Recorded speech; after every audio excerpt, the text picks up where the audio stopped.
আসসালামু আলাইকুম ওয়া রাহমাতুল্লাহি ওয়া বারাকাতুহু। আমি প্রধান শিক্ষক কালাম আসর উচ্চ বিদ্যালয় মহেশখালী কক্সবাজার।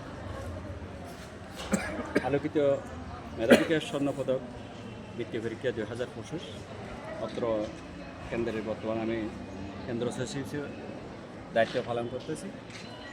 এটা কেন্দ্রটা প্রথমবারের মতো তারা করছে এবং তার জন্য আমাদের সহযোগিতা চাইছে এবং আমরা সেটা সহযোগিতা তাদেরকে দিছি। এখানে কেজি 1 থেকে নবম শ্রেণী পর্যন্ত ছাত্রছাত্রীরা অংশগ্রহণ করছে। মহেশখালীর মধ্যে সম্ভবত আজকে 2টা কেন্দ্রের মধ্যে পরীক্ষা হচ্ছে। একটা হচ্ছে কালামাসারা উচ্চ বিদ্যালয়, আরেকটা হচ্ছে মহেশখালী বড় মহেশখালী বালিকা উচ্চ বিদ্যালয়।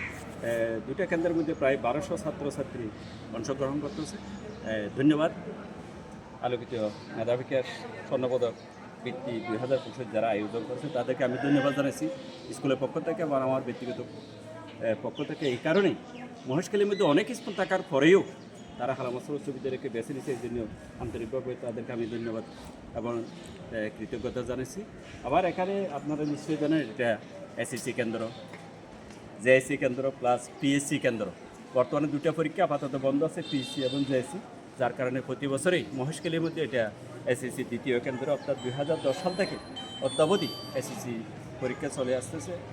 এসএসসি পরীক্ষা সহ যারা বাহির থেকে পরিদর্শক আসে বা দায়িত্বরত যারা এসএসসি পরীক্ষার মধ্যে আসে তারা অত্যন্ত প্রতি বছরই আপনারা নিশ্চয়ই জানেন নাম করে থাকেন এবং খুবই সুন্দর সুষ্ঠু সুশৃঙ্খলভাবে অত্র কেন্দ্রে পরীক্ষা পরিচালিত হয়।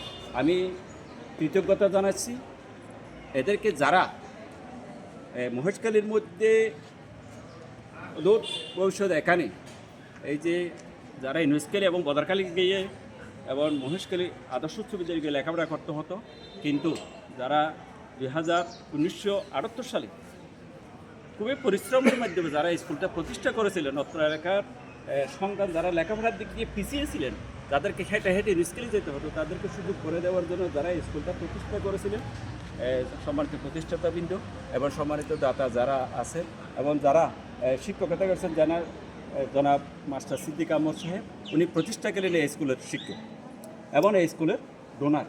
সুতরাং তাদের কাছে অবশ্যই কৃতজ্ঞতা জানাচ্ছি। এখানে যারা বর্তমানে বেঁচে আছে, অর্থাৎ প্রতিষ্ঠাতা এবং দাতার মধ্যে যারা বেঁচে আছে, তাদের দীর্ঘায়ু কামনা করছি এবং যারা মৃত্যুবরণ করেছেন আমি তাদের রুহের মাগফিরাত কামনা করে এবং উত্তরোত্তর এই স্কুলের সমৃদ্ধি কামনা করে, উন্নতি কামনা করে আমি আমার সংক্ষিপ্ত কথা এখানেই শেষ করলাম এবং আলোকিত মেধাবীকের বৃত্তি পরীক্ষা সফল হোক, সার্থক হোক এই আশাবাদ ব্যক্ত করে সবাইকে ধন্যবাদ জানাই এবং সকলের সুস্বাস্থ্য সুন্দর জীবন কামনা করে আমি আমার সংক্ষিপ্ত কথা এখানে শেষ করলাম। আসসালামু আলাইকুম ওয়া রাহমাতুল্লাহি ওয়া বারাকাতুহু।